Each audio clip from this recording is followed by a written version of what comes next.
ఆశీర్వాద యాత్రలో ఉన్నాం మనం ప్రస్తుతం అయితే. ఈ ప్రజా ఆశీర్వాద యాత్రకు కొంతమంది బీఆర్ఎస్ కార్యకర్తలు వచ్చారు, వారితో మాట్లాడే ప్రయత్నం చేద్దాం. బ్రదర్ చెప్పండి, గతంలో 2 సార్లు ప్రజలు ఆశీర్వదించారు, బీఆర్ఎస్ కు పట్టం కట్టింది. ఇప్పుడు ఒక అవకాశం అయితే కాంగ్రెస్ పార్టీకి ఇచ్చారు. ఎలా ఉంది 2.5 సంవత్సరాలు అయితే కాంగ్రెస్ పార్టీ వచ్చి ఎలా ఉంది పాలన? ఎవరైతే ఎన్నుకున్న ప్రజలు ఉంటారో ఎన్నుకున్న ప్రజలే ఈరోజు నెత్తికొట్టుకుంటా ఉన్నారు. ఎందుకు వచ్చింది కాంగ్రెస్ ప్రభుత్వం, ఎందుకు మేము అన్నం పెట్టే కేసీఆర్ వదిలిపెట్టి సున్నం పెట్టే రేవంత్ రెడ్డి పాలన తెచ్చుకున్నాం మేము అని చెప్పి ప్రజలు బాధపడతా ఉన్నారు. తెలంగాణ ప్రజలు ఈరోజు కేసీఆర్ పాలనలో మరి ఒక చంటి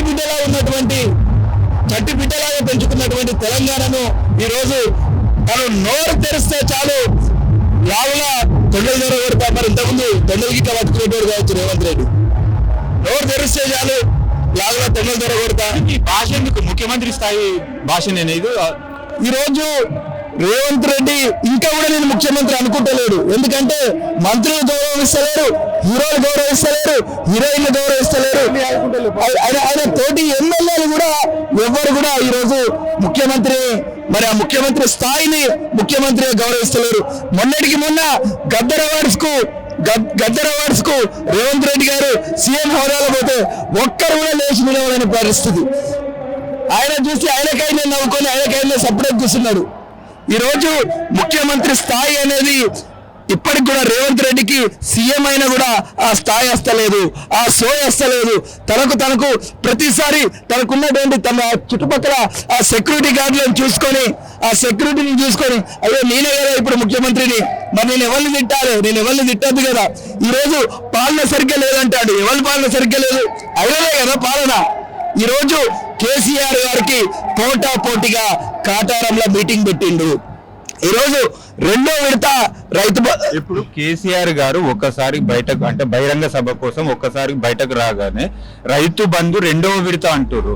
సో మేడిగడ్డ మీటింగ్ కూడా ఈ రోజే పెట్టిరు. ఎందుకు భయపడుతున్నారు? ఆయనకు తగినన్ని సీట్లు ఉన్నాయి కదా, మెజారిటీ ఉంది కదా, ఎందుకు భయపడుతున్నారు? ఈరోజు ప్రజలు తప్పిపోయి ఈరోజు రేవంత్ రెడ్డి గారికి అధికారాన్ని అప్పచెప్పారు. ఈరోజు రేవంత్ రెడ్డికి అధికారాన్ని అప్పచెప్పిన ప్రజలు ఈరోజు బాధపడతా ఉన్నారు. దానికి తాత్కారమే ఈరోజు అధికార పార్టీలో ఉన్నటువంటి జీవన్ రెడ్డి గారు అధికార పార్టీలో నుండి ఈరోజు ప్రతిపక్షంలో జాయిన్ అవుతున్నారంటే ఇంతకు మించిన తాత్కారం ఇంకొకటి లేదు. ఈ కేసీఆర్ సభతోనే రేవంత్ పోవాలి, కేసీఆర్ రావాలి అనేటువంటి జగిత్యాల జనజాతర జైత్య యాత్ర సభ ఇక్కడ జరగబోతా ఉంది. లక్షలాదిగా ప్రజలు ఇక్కడికి వస్తా ఉన్నారు. ఈ జనాభా అంతా కూడా జగిత్యాల అంటే నిజామాబాద్ పార్లమెంట్ పరిధిలో ఉన్నటువంటి 7 నియోజకవర్గాలకు చెందినటువంటి ప్రజలే ఈ స్థాయిలో వస్తే కేసీఆర్ గారు కనుక ఒక కొందర కాలంలో గతంలో పెట్టినట్టు ఒక ప్లీనరీని పెడితే ఈరోజు తెలంగాణ రాష్ట్రంలో ఉన్న జనాభాలో సగం జనాభా ఇక్కడికి వస్తారని చెప్పి మీకు చెప్తా ఉన్నాను. ఈరోజు తెలంగాణ ప్రజలందరూ కూడా మరొకసారి మార్పు కోసం చూస్తా ఉన్నారు. ఆ మార్పే ఈ ప్రజా ఆశీర్వాద జగిత్యాల జైత్యయాత్ర సభ. ఇక్కడ నుండి మొదలవుతుంది రేవంత్ రెడ్డి పతనం, ఇక్కడ నుండి ప్రారంభమవుతుంది కేసీఆర్ గారి గెలుపు. ఒకటి చెప్పండి, ఇప్పుడు ఎన్నికలు అయితే రాబోతున్నాయి. ఓకే, అసెంబ్లీ ఎన్నికల్లో కాంగ్రెస్ కి అయితే అవకాశం ఇచ్చారు. ఇప్పుడు సర్పంచ్ లో మిశ్రమ స్పందన వచ్చింది. అంటే దాదాపుగా అంటే కాంగ్రెస్ కి ఎక్కువ ఫేవర్ గా లేదు. గ్రామ స్థాయిలో బీఆర్ఎస్ క్యాడర్ చాలా బాగుంది.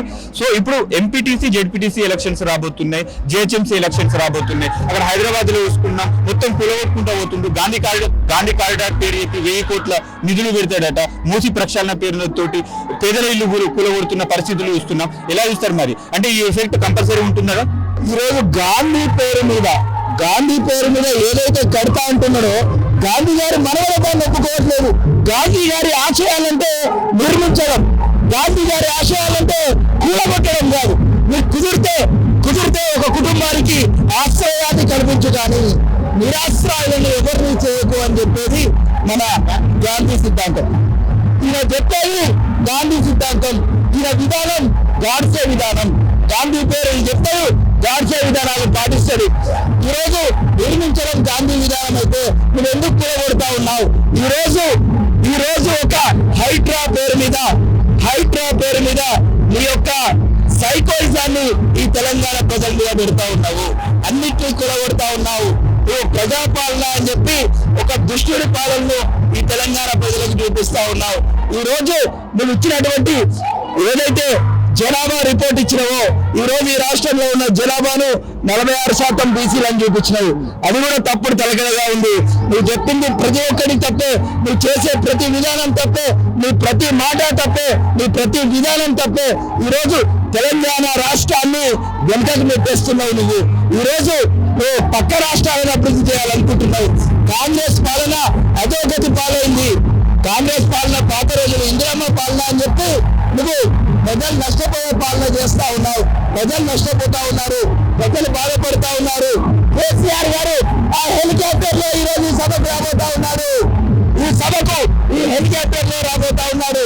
ఒక్కసారి కేసీఆర్ గారి రాకను తెలంగాణ ప్రజలందరూ యావత్ సభకు వచ్చిన వాళ్ళందరూ కూడా తమ యొక్క చప్పట్లతో చేతులు ఊపుతూ కేసీఆర్ గారికి స్వాగతం పలుకుతా ఉన్నారు. ఈ రోజు ఈ వేదిక మీద ఉన్నటువంటి వాళ్ళందరూ కూడా ఇక్కడికి వచ్చిన ప్రతి ఒక్కరు కూడా చేతులు ఊపుతూ కేసీఆర్ గారు చేస్తున్న అభివాదానికి ఈ సభకు విచ్చేసిన వాళ్ళందరూ కూడా స్వాగతం పలుకుతా ఉన్నారు. సింహం ఎప్పుడు సింగిల్ గా వస్తుంది, సింగిల్ గా వచ్చే సింహం ఆ రేవంత్ రెడ్డి అనేటువంటి గుడ్డలక్కను తరిమి కొడతాడని చెప్పి ఈ సభ వేదికగా మేము తెలియజేస్తాం.